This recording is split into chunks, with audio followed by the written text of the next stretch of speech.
झटपट मटकीसाठी आपल्याला कांदा, लसूण, कोथिंबीर, लाल मसाला, हिंग, हळद, जिरं, मोहरी आणि मीठ आणि मटकी मी उकडून घेतली आहे.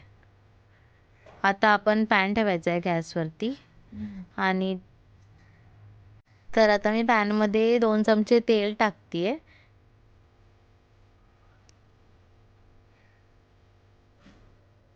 आता पॅनमधलं तेल गरम झालं आहे. आता तेल गरम झाल्यावरती मी त्याच्यामध्ये जिरा आणि मोहरी टाकणार आहे. आता मी जिरं मोहरी थोडं तडतडून देणार आहे.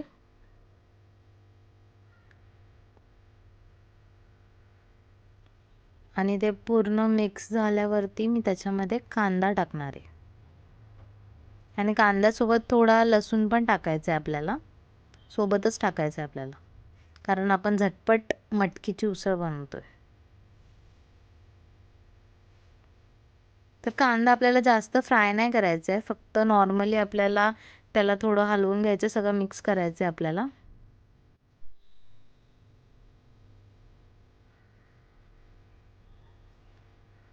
आता पूर्ण मिक्स झाल्यावरती मी सगळं मसाला एकदमच टाकणार आहे. हळद, मसाला, हिंग आणि मीठ एकदम मिक्स करून टाकायचं आहे आपल्याला आणि कांद्यासोबत थोडं फ्राय करायचं आहे.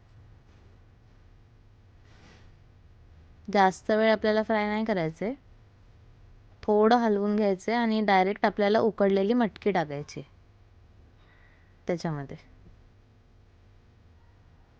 मटकी टाकली की पूर्ण त्याला मिक्स करायचं आहे आपल्याला.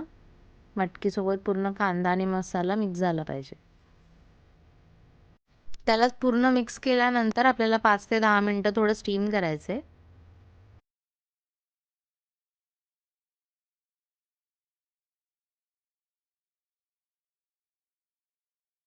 आता बघितलं तर माझी मटकी तयार आहे. तर ही मटकी तुम्ही चपातीसोबत खाऊ शकता.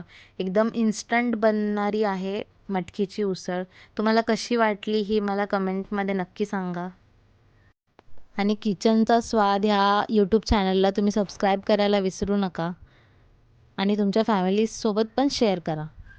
आता उसळवरती मस्तपैकी कोथिंबीर टाकून आपण चपातीसोबत मस्तपैकी खाऊ शकता.